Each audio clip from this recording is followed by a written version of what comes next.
আসসালামু আলাইকুম এভরিওয়ান, কেমন আছেন সবাই? আজকে আমি বানাচ্ছি মজার একটা ডেজার্ট, যেটা আমাদের নোয়াখালীতে খুবই বিখ্যাত এবং ফেমাস। সবাই খুব পছন্দ করে। কে কোন কোন জেলা থেকে এই ভিডিওটা দেখতেছেন অবশ্যই কমেন্ট করে জানাবেন। আর আমার ডেজার্টটা কেমন হয়েছে কমেন্ট করে বলবেন।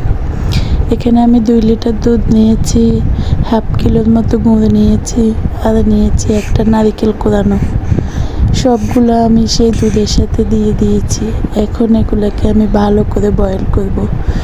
যতক্ষণ পর্যন্ত না এগুলো ঘন হবে ততক্ষণ পর্যন্ত আমি এগুলোকে বয়েল করব। আমি এখানে মিষ্টির পরিমাণটা কম দিয়েছি, কারণ আমার বাসায় অনেক ডায়াবেটিসের রুগী আছে, তাই সে কারণে মিষ্টিটা কম দিয়েছি। তবে আপনারা আপনাদের স্বাদ ও প্রয়োজন মতো দিবেন। এগুলো যখন ঘন হয়ে এসেছে অনেকটা, তখন আমি পিঠাগুলো কেটে ছোট ছোট আকার ধারণ করে এখানে দিয়ে দিয়েছি।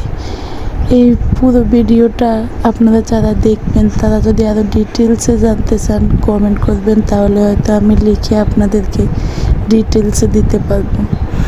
এর উপর আমি মজার জন্য, ভালো ফ্লেভারের জন্য এখানে একটু বাদাম দিয়ে দিয়েছি। আপনারা যে কোনো বাদাম দিবেন, আমার বাসায় শুধু এটাই চীনাবাদাম ছিল, তাই আমি এগুলো দিয়েছি। আপনাদের বাসায় যে বাদামই থাকবে, কিশমিশ থাকবে, সবগুলো দিবেন। আমি এটা কোনো পরিকল্পনা ছাড়াই বানিয়েছি, সে কারণে আমার বাসায় সেরকম কোনো আইটেম ছিল না। যতটুকু ছিল সেটুকুর মধ্যে বানানোর চেষ্টা করেছি। আল্লাহ হাফেজ।